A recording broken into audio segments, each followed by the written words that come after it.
The Biden-Harris White House released this scathing indictment of right-wing influencers who took Russian money to influence the 2024 election. This is Russiagate Part 2.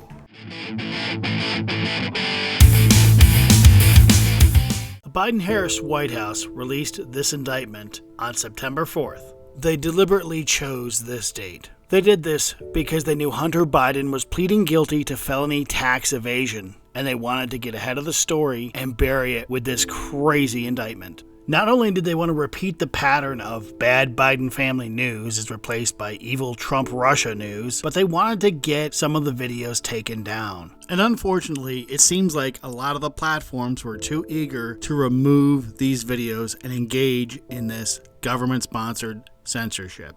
This indictment has made a lot of news, but only 2 people from RT are indicted for having FARA violations and using a couple of shell companies to launder money. That's it. All this tearing down of videos and attacking right-wing influencers, that's all it's about. So what exactly is a FARA violation?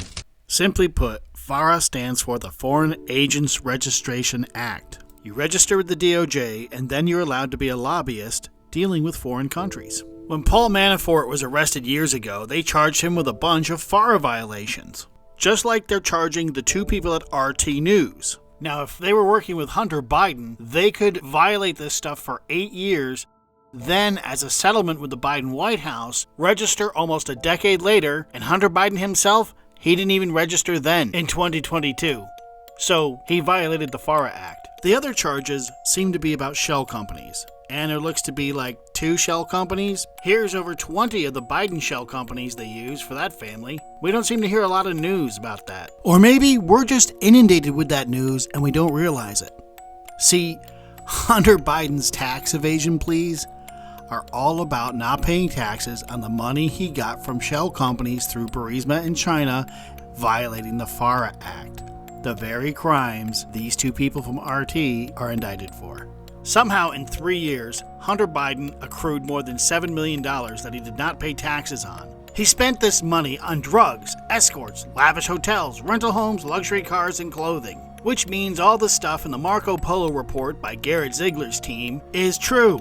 Biden then allegedly falsely characterized those expenses as business expenses.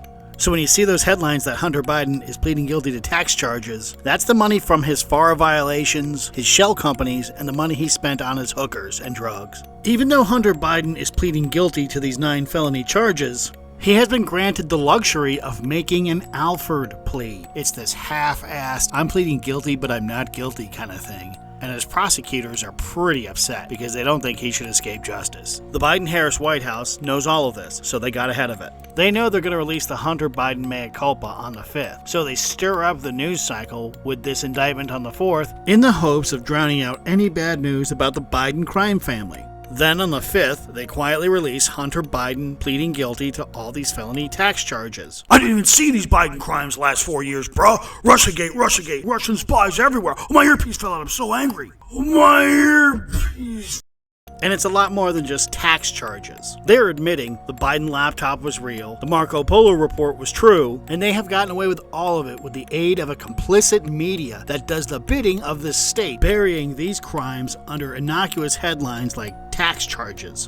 So once again, we see the highly weaponized Biden-Harris DOJ in action, coming down on its political opponents just before an election. This indictment was merely an excuse to attack people in the media they feel they can no longer control. This amazing report by Garrett Ziegler's team is the Bible no one talks about. It's the secret Bible of politics. Everyone has actually looked at it, and everyone has actually used it. They just don't want to talk about that they used it. You should look at it, and put the name of anything you think is corrupt in this little box, and take a peek, see if it's in there. Chances are it is. It is an amazing political research resource. And of course, the Biden-Harris DOJ has weaponized themselves against Garrett Ziegler's team, and they are suing him in court. So go check out the Polo report, have some fun, throw poor Garrett Ziegler a couple bucks if you can, because this is just lawfare and they're just draining his resources, because they're mad, because he exposed everything about them.